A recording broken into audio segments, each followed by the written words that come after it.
pertama bagi Patrick Kluivert ngegas sebagai pelatih kepala timnas Indonesia. Usai diumumkan sebagai pelatih, Patrick langsung terbang ke Indonesia menemui sejumlah pemain timnas Indonesia sampai melihat markas skuad Garuda. Sebagai pelatih baru skuad Garuda, Kluivert pun menebar janji kepada para pecinta timnas Indonesia dengan bertekad akan memboyong timnas Indonesia ke Piala Dunia 2026.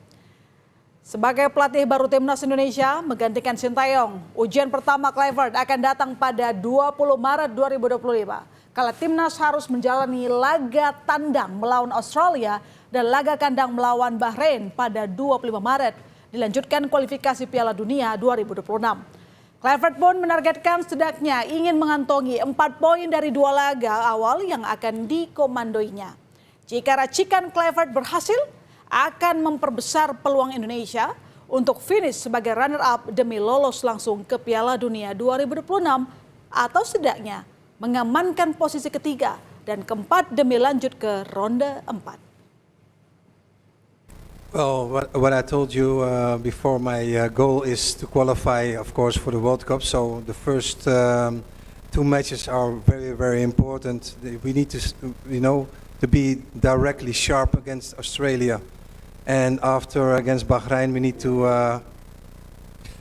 be as well very sharp. So from the first 2 games, I love to have at least 4 points in the pocket. We go, of course, for 6 points, but we need to respect also the opponent. Namun laga melawan Australia bukan perkara mudah. Dalam pertemuan pertama skuad Garuda bermain imbang tanpa gol saat menjamu langganan Piala Dunia Australia dalam laga kualifikasi Piala Dunia Zona Asia di Stadion Gelora Bung Karno, Jakarta. Kiper anyar timnas Martin Pas tampil gemilang dan menyabat predikat pemain terbaik. Namun pada laga berikutnya dalam lanjutan kualifikasi Piala Dunia akan berlangsung laga tandang. Pemainan skuad Garuda akan diuji karena timnas Australia telah menjadi langganan lolos ke Piala Dunia.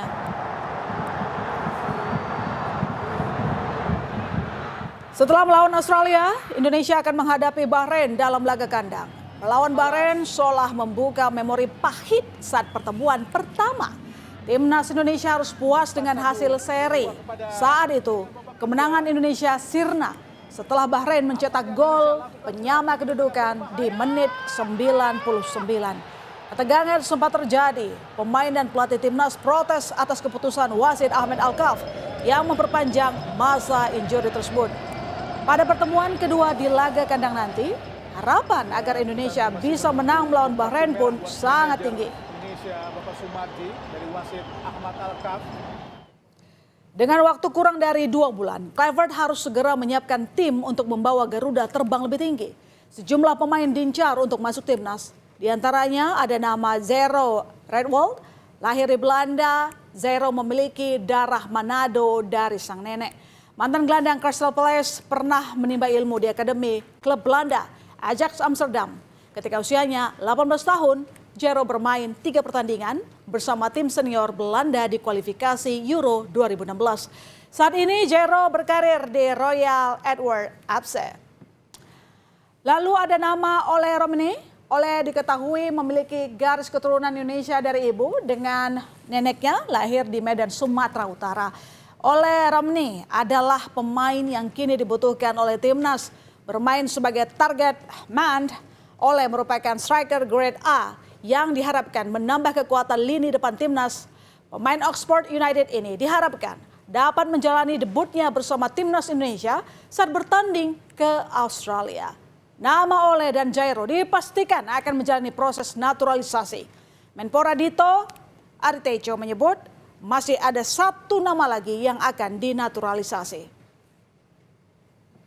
Dari paperworks-nya, administrasi, tapi yang sudah digaranti adalah Ole dan 2 lagi sedang proses. Kan Ole ada Jairo ya. Jairo masih paperwork, 1 lagi. Nah ini benar. Berarti Ole sudah terima Pak Kemenpora berkasnya? Saat ini belum, tapi paperwork yang diperlukan PSSI sudah lengkap. Jadi kami prinsipnya hanya menunggu dan prinsipnya bagaimana bisa memperkuat timnas dalam kualifikasi Piala Dunia nantinya. Salah satu upaya Kluivert untuk mewujudkan janji manisnya adalah dengan belajar bahasa Indonesia. Mengingat komunikasi sebelumnya disinggung sebagai salah satu kendala dalam timnas Indonesia dalam kepelatihan sebelumnya. Sementara asisten pelatih Denny Lansat telah lebih mahir berbahasa Indonesia. The first of many. I will try and implement and do more my best to learn Indonesia. So. Oh, you've only been here 24 hours. That's already a great start for you as well. Selamat sore dan terima kasih as well to you. Thank you very much. Patrick Kluivert memang memiliki nama legendaris sebagai pemain, tetapi belum memiliki jejak moncer sebagai pelatih.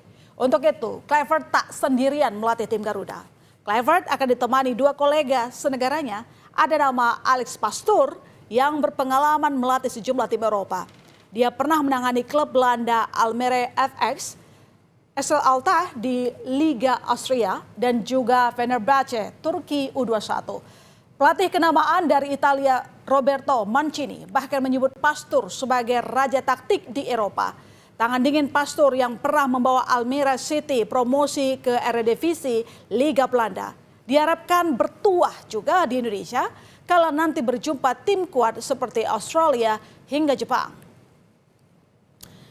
Selain Alex Pastoor, ada juga nama mantan pemain sepak bola Belanda Denny Lansat. Lansat, pria berdarah Maluku ini berpengalaman menjadi asisten pelatih di sejumlah klub seperti Altawon, klub asal Arab Saudi, Lech Poznan, klub asal Polandia, dan Ferencvárosi, klub asal Hongaria. Denny Lansat diandalkan Kluivert membantu di timnas Indonesia dengan keunggulan lebih mengenal budaya dan bahasa Indonesia. Kehadiran Lansat diharapkan dapat membawa perspektif baru dan strategi yang lebih mantap untuk timnas Garuda. Sah menjadi asisten pelatih timnas Indonesia, Denny Lansat dan Alex Pastoor sudah mulai ngegas untuk membantu Kluivert menangani timnas. Lansat dan Pastoor mulai menganalisis pertandingan antara Australia dan Arab Saudi. Kegiatan ini ia bagikan di akun Instagram pribadi Denny Lansat. Australia merupakan lawan Indonesia pada 20 Maret mendatang.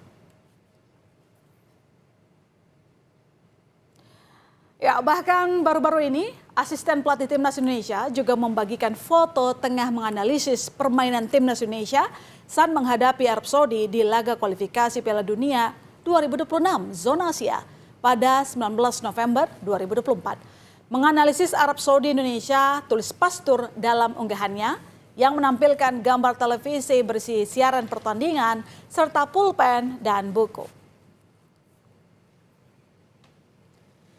Saat di Indonesia, Kluivert sudah nge-spill bagaimana strategi yang akan dipakai untuk membawa permainan timnas Indonesia. Sebagai mantan penyerang timnas Belanda, Kluivert sepertinya bakal mengadopsi gaya permainan Belanda total football, di mana permainan akan mendominasi, melakukan penyerangan, dan menekan lawan.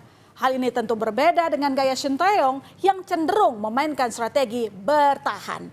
Namun penerapan formasi ini menurut Kluivert harus disesuaikan dengan kenyamanan pemain. Ia akan melihat kualitas pemain lebih dulu, baru kemudian mencari skema yang cocok dengan pemain. I think the most important thing is that I like to play attack football, and I like to have the ball possession. I am familiar with all systems. I was in 2014 assistant coach with Louis van Gaal, and we played the same style that we play at the moment. Preferably, I like to play 4-3-3, but it depends where are the players also feeling comfortable in. So I'm first looking at the players, and then we implement any style, because in football you have slight movements, and it's the same system or it's a different system. Kurang dari 2 bulan kita tunggu gebrakan bagaimana hasil racikan Patrick Kluivert pada skuad Garuda. Apakah mampu memenuhi janji untuk memenuhi target memboyong timnas menuju Piala Dunia? Saudara, usai jeda di berita utama tak terima ditegur lepas